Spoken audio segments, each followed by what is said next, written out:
नमस्कार प्रेक्षक हो.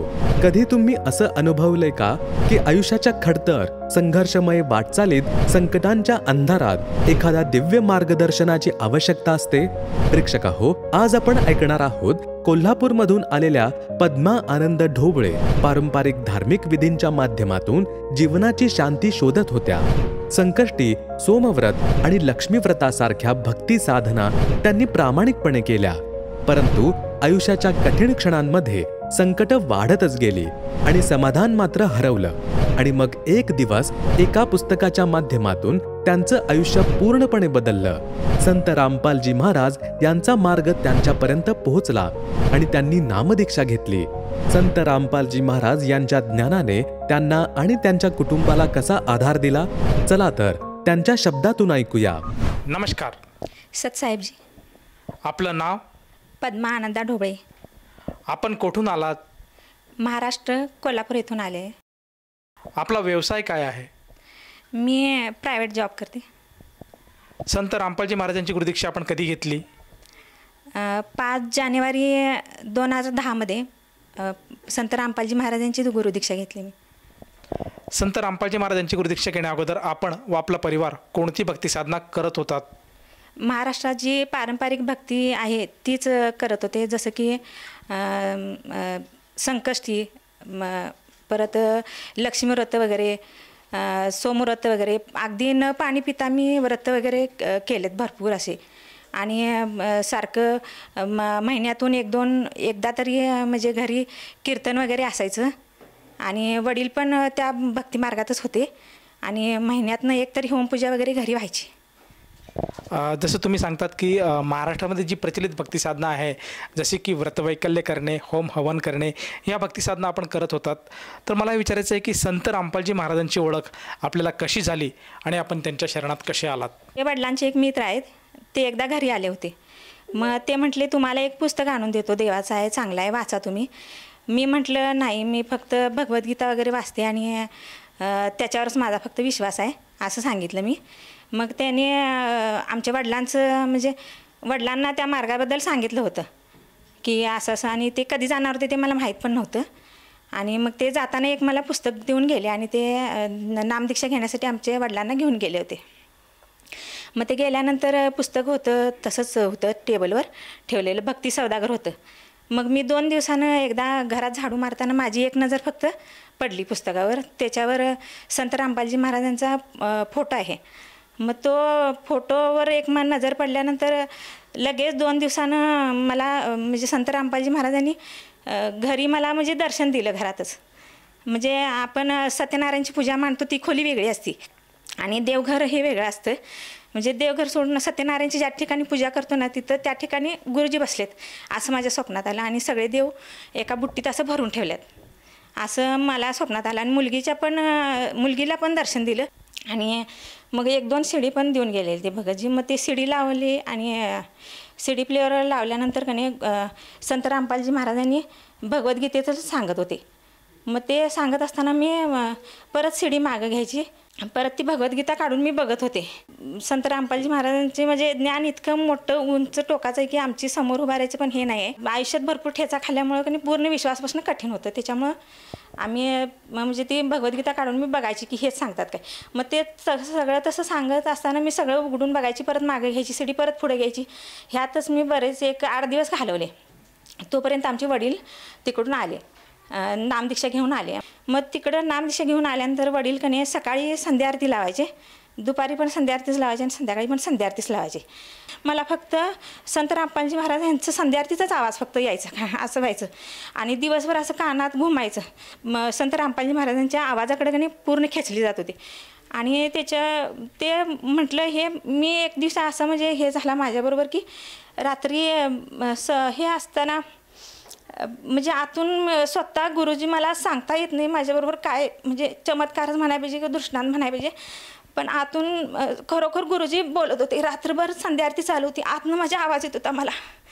आणि मी सकाळी रात्रभर म्हणजे इतकं छान वाटत होतं. आवाजच इतका छान आहे का नाही बस. म्हणजे असं आवाजावर नुसतं प्रेम करावं असं वाटतं, असं इतका आवाज गुरुजींचा म्हणजे छान आहे. आणि ते सकाळी उठल्या उठल्या डोळं उघडल्यानंतर बघितलं तर आमच्या वडिलांनी संध्याआरती वगैरे काही लावलं नव्हतं, काहीच नव्हतं. आणि आवाज कुठनं येत होता. मी आवाज कुठनं येत होता बघितलं तर माझ्याच आतनं आवाज ऐकला मी स्वतः. पण हे आतापर्यंत कोणाला मी घरी पण जास्त कोणाला बोलले नाही, कारण हे सगळं ऐकून ही अशी का हे करते, एवढी भक्ती करत होती, हे करत होती. मला नातेवाईकसुद्धा समजवायला यायचे, सांगायला यायचे की तू इतकी भक्ती हे करत होतीस, इतकं म्हणजे बिन पाण्याचा उपवास वगैरे करत होतीस आणि तुला अचानक हे काय झालं, हे काय तू सत्संग वगैरे लावतीस ते ऐकायचं नसतं, हे आपण हे काय डोक्यात घ्यायचं नसतं, हे जास्त शिकलेल्यांची कामं असतात असं मला समजवायचे ते. पण परमात्म्याने इतके लाभ दिले की आमचे लाभ बघून त्यांनीसुद्धा नामदीक्षा घेतली.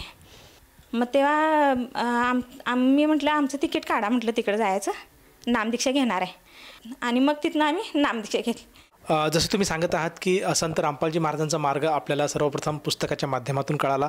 त्याचप्रमाणे आपले वडिलांनीसुद्धा संत रामपालजी महाराजांचा अनुग्रह घेतला होता आणि ज्या ज्या वेळेस ते आरत्या लावायच्या त्यावेळेस त्या आरत्या तुमच्या कानामध्ये गुंजत होत्यात आणि तुम्हाला थोडं एक प्रचिती येत होती की आपल्याला कोणी ना कोणी आवाज देत आहेत आणि म्हणूनच आपण त्या आवाजाकडे लक्ष दिलं आणि संत रामपालजी महाराजांनी आपल्याला खेचून घेतलं आणि आपण त्यांच्या शरणात आलात. तर मला हे विचारायचं, जेव्हा आपण संत रामपालजी महाराजांच्या शरणात आलात त्यानंतर आपल्याला आपल्या वैयक्तिक जीवनामध्ये त्याचप्रमाणे आपल्या कुटुंबामध्ये परिवारामध्ये काय काय अनुभव आलेत? अनुभव तर भरपूर, म्हणजे लाभ तर भरपूर झाले.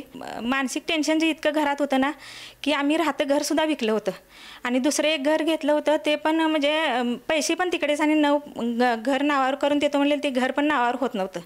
अशी परिस्थिती झालेली आणि पैसे पण मिळत नव्हते. अशा परिस्थितीत आम्हाला संत रामपालजी महाराजांचा मार्ग दिसला आणि तिथून नामदीक्षा घेतल्यानंतर हळूहळू सगळे प्रॉब्लेम सॉल्व्ह होत गेले. परत आम्हाला ते घराचे पैसे परत मिळून आम्हाला दुसरीकडे घर मिळालं. परमात्म्यानं आता खरोखर थाट केल्यात, मी काय हे म्हणत नाही, खरोखरच थाट केल्यात. आणि इतकी दया झाल्या परमात्म्याची की सगळं म्हणजे इतकी आधी परिस्थिती इतकी विस्कळलेली होती की ती परमात्म्यानंच घडी बसवली आयुष्याची, असं झाले सगळीकडे. आणि भरपूर अशी कामं होती रेंगाळलेली की ती हळूहळू एक एक मार्गी लागली. आणखीन एक अनुभव मला सांगायचा आहे की एकदा आई आमची पडली होती आणि तिच्या बरगडीची हाडंच म्हणजे 3 तुकडं झालेलं. ते दवाखान्यात नेलं. मी संत रामपालजी महाराजांचे म्हणजे नामस्मरण केलं आणि तुम्हीच वाचवा म्हटलं. संत रामपालजी महाराज यांना एकदा मी विनंती केली. तोपर्यंत आमच्या मुलगीनं तिकडं फोन लावला, डायरेक्ट अर्धाच लावली गुरुजींना. कुछ नाही, परमात्मा दया करेंगे असं सांगितलं तिथं. आणि त्यावर नेलेलं पेशंट 5 वाजता तिथं. 5 वाजल्यानंतर बरोबर 11 वाजतावर ते आम्ही स्वतः एक्सरे बघितला, तो 3 तुकडे झाले होते हाडाचे. मग ते डॉक्टर पण लवकर येत नव्हते. आईला अतिदक्षता रूममध्ये ठेवलं होतं आणि ते डॉक्टरांना शेवटी ऑपरेशन थिएटरमध्ये जाऊन ते दुसरे आमच्याबरोबर भगत जे आलेले त्यांनी जाऊन दाखवलं ते एक्सरे. आणि त्यांनी ते बघितल्यावर एक्सरे बघितल्यावर सांगितलं की नाही, ह्या पेशंटला काही नाही झालेलं आणि तुम्ही घरी घेऊन जाऊ शकता असं सांगितलं. मग त्यावर मला म्हणजे असं जाणवत होतं की म्हणजे आईला म्हटलं मला तुमच्याकडे यायचं आहे असं तसं असं म्हटलं. असं म्हणजे इतकं मला समोर मी बघितलं आमच्या आईचा श्वास तिथल्या तिथं थांबला होता, पूर्ण बंद झाला होता. आणि मग त्यावेळेला मला काही सुचत नव्हतं. त्यावेळेला मी आईला नाकाला कोचलं, तिला गालावर 2-3 चपाटे मारले. तुला काही झालेलं नाही, उठ म्हटलं. आणि गुरुजींना मी विनंती घातली. परमात्मा म्हटलं तुम्हीच वाचू शकता, ही तुमची भक्तीची लाज तुम्हीच राखा म्हटलं. आणि तोपर्यंत डॉक्टरांनी सांगितलं की पेशंटला काही झालेलं नाही आणि घरी जावा म्हणून. आईनं तशा अवस्थेत फक्त एकदाच नुसतं असं हात जोडले, अशी मासा तळमळत होती आई. तिनं फक्त तसेच हात जोडले. ते एका क्षणात परमात्म्यानं तिथल्या तिथं ते म्हणजे शांत झाली आणि लगेच 5 मिनिटाच्या आत उठून बसली. लगेच 11:30ला घरी पण आली आणि परत जेवून गोळ्या खाऊन परत झोपली निवांत. आणि आता काही नाही, काही अजिबात काहीच तब्येतीची तक्रार नाही आहे. अतिशय लाभ केला परमात्म्यानं. खूप दया झालेली आहे. म्हणजे संत रामपालजी महाराजांनी खरोखर अतिशय असे इतके लाभ झालेत की अनुभव सांगायला गेले की हजारो पुस्तकं कमी पडतील. मला पायलचा खूप त्रास होता आणि म्हणजे व्रतवैकल्य भरपूर उपवास वगैरे असे करून त्याच्यामुळं तो सुद्धा त्रास माझा संत रामपालजी महाराजांनी नामदीक्षानंतर हळूहळू पूर्ण सगळा म्हणजे कमी आला. आता अजिबात एकही पैशाची गोळी मला नाही आहे. आणि इतकं म्हणजे सगळ्यात मोठा लाभ म्हणजे हा सत्यभक्ती मिळून मला हा मोक्ष मार्ग मिळाला, हा सगळ्यात मोठा लाभ आहे मला माझ्यासाठी. आणि आर्थिक लाभ म्हणजे आता परवाचीच गोष्ट सांगते. आमचं 2 खोल्या बांधाय काढल्या होत्या आणखीनवर आणि अचानक मला पत्रे वगैरे घालायचे होते आणि पैसे कमी पडले आणि तेवढे थोडे पैशासाठी माझं ते काम थांबणार होतं. त्यासाठी मग मला फक्त 12,000 रुपये येणार होते एवढं माहीत होतं. मग तेवढ्यात होते तेवढं करूया म्हणून मी बँकेत गेले होते आणि तिकडे गेले तर बघते तर 12,000 माझा फक्त बॅलन्स 1,000च होता त्याच्यावर आणि बघते तर बॅलन्स विचारल्यानंतर 20,000 आहे म्हणून सांगितलं. पण जेवढं मला गरज होती तेवढं मला सद्गुरू रामपालजी महाराजांनी जेवढी गरज होती तेवढे मला खरोखर म्हणजे बॅलन्स नसतानासुद्धा त्याच्यावर बॅलन्स दिला आणि माझं ते काम पूर्ण झालं. जसं तुम्ही सांगत आहात की संत रामपालजी महाराजांची गुरुदीक्षा घेतल्यानंतर आपल्याला व आपल्या परिवाराला बरेचसे लाभ प्राप्त झालेत, शारीरिक, मानसिक, आर्थिक स्वरूपात.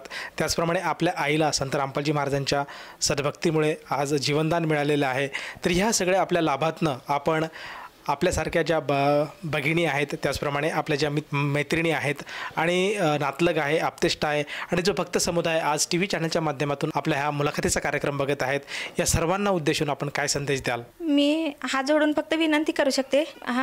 संत रामपालजी महाराजांचं हे जे ज्ञान आहे पूर्ण म्हणजे पूर्ण भक्ती, पूर्ण मोक्षाला नेणारं ज्ञान आहे आणि आता विविध चॅनलवर प्रवचन येत आहे आणि प्रवचन चालू असताना एक पट्टी जाते, त्या पट्टीवर फोन नंबर वगैरे असतात. त्या फोन नंबरवर तुम्ही फोन करून नामदीक्षेच्या तुम्ही ज्या ठिकाणी राहतात तिथला पत्ता तुम्ही विचारू शकता. आणि हे संत रामपालजी महाराज आहेत हे स्वतः परमेश्वर आलेले आहेत वरनं आणि ते स्वतः म्हणजे एक पारस आहेत आणि तुम्ही हा मनुष्य जन्म तुम्हाला परत हा गोल्डन चान्स मिळणार नाही हा भक्तीचा. त्याच्यामुळं तुम्ही तुमच्या आयुष्याचं कल्याण करून घ्यावं अशी ही म्हणजे हात जोडून मी विनंती करते तुम्हाला. जसं तुम्ही आज साधकांना साथ घालत आहात की संत रामपालजी महाराजांचं ज्ञान हे TV चॅनलच्या माध्यमातून, त्याचप्रमाणे त्यांनी जे पुस्तक लिहिलं आहे त्यातून आपण ते ज्ञान अर्जित करावं.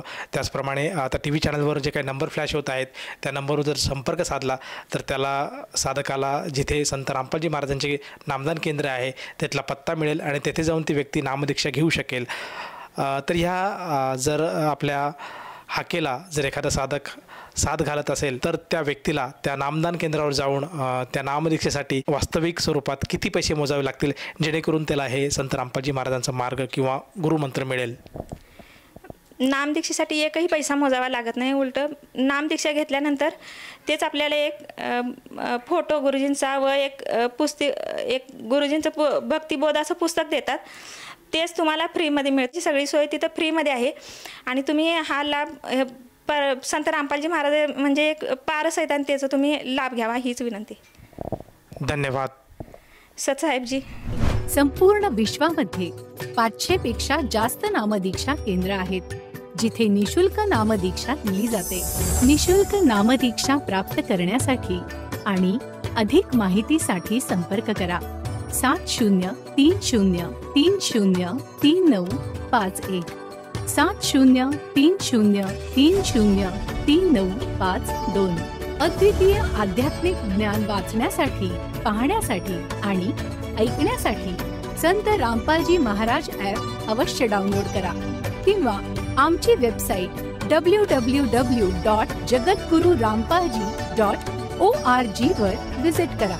आम्हाला सोशल मीडियावर फॉलो करा. सर्व पवित्र धर्मांच्या पवित्र शास्त्रांवर आधारित प्रमाणित अनमोल पुस्तक ज्ञानगंगा किंवा जगण्याचा मार्ग यापैकी कोणतेही एक पुस्तक निशुल्क मागवण्यासाठी आपण आम्हाला आपले पूर्ण नाव, पूर्ण पत्ता, पिनकोड आणि फोन नंबर सह लिहून 7030303951 किंवा 7030303952 या नंबरवर SMS करू शकता किंवा 7030303950 या नंबरवर व्हॉट्सअप देखील करू शकता.